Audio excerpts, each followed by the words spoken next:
Here you have a wine connoisseur who doesn't drink beer or eat oysters, and the master of it all, Chef Patrick. I drink and eat it all. That's right. So she's from the UK, and your beer is from the UK. So tell me the story. The whole story of Oyster Stout is nothing new. It comes from the 1800s, out of the UK, London areas, where they created this thing called Oyster Stout. Originally, they would use oyster shells as finings. Finings are like making a raft out of eggshells for a consommé. It's a way of clarifying a liquid. So the raft was made out of oyster shell, and it would sink down, clarifying it, and then you would make your beer off of that.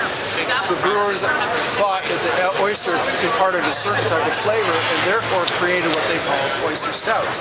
Different brewers do it different ways. They put oysters in, they use oysters only shells, whole shell, oyster meat only, oyster liquor only, different ways of doing it.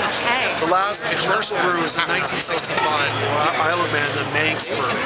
So it's been mothballed since then, and no one really has done it. Maybe an oyster festival here or there. About 10 years ago, I started doing it with a small little brewery, and we brought it up to this point now where you have it in cask, keg, and bottle format. And each format out of the same brew tastes a little bit different. The bottle works really, really well for small volumes if people want to take it. Cask is, cask ales are very interesting. The beer nuts are really what's really and then the keg works in just about every format.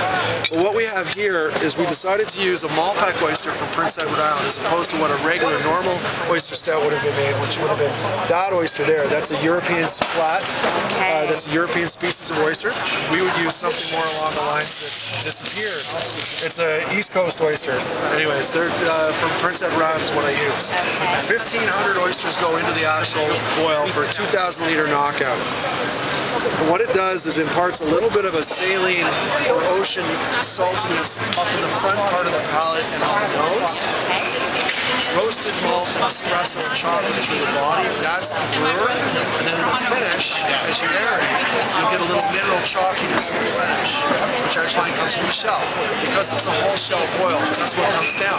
So you're getting something, I wanted them to brew it at 4% only. I want a session beer. I don't want something that's heavy and cloying and it sits on the palate. Yeah. It actually goes very well. I can't taste it in the palate. It's pretty clean. Oh, yeah. It almost drinks more like what they call right now a dark lager, something like that. It sort of drinks towards that on the bottle. It's a little more ale-like on the tap. Thank you very much. Bye, guys. So for someone who doesn't drink, what do you think? Oh, for someone who doesn't drink, beer. It still has got a little kick to it. Yeah. Well, someone who doesn't drink beer, yeah, you're right. It still has got a kick to it. I will try it. I will try this. As opposed to just walking past and turning my nose up, I will try. And I have tried, and I do like it. It is really? nice. She's a wine connoisseur. I know, Doesn't drink beer, so putting her to the challenge here. Yeah, I've had a lot of people who don't like Guinness or don't like the dark heavy stouts, and they were just given it. They have a sip and they go, "I actually like that," and it kind of goes across the board. People are really enjoying it. It's nice. It's not bitter or anything. It just as soon as you get the hit, and then it just goes. Yeah. You know what I mean? See, I don't drink either, but I like that. I'm not a drinker.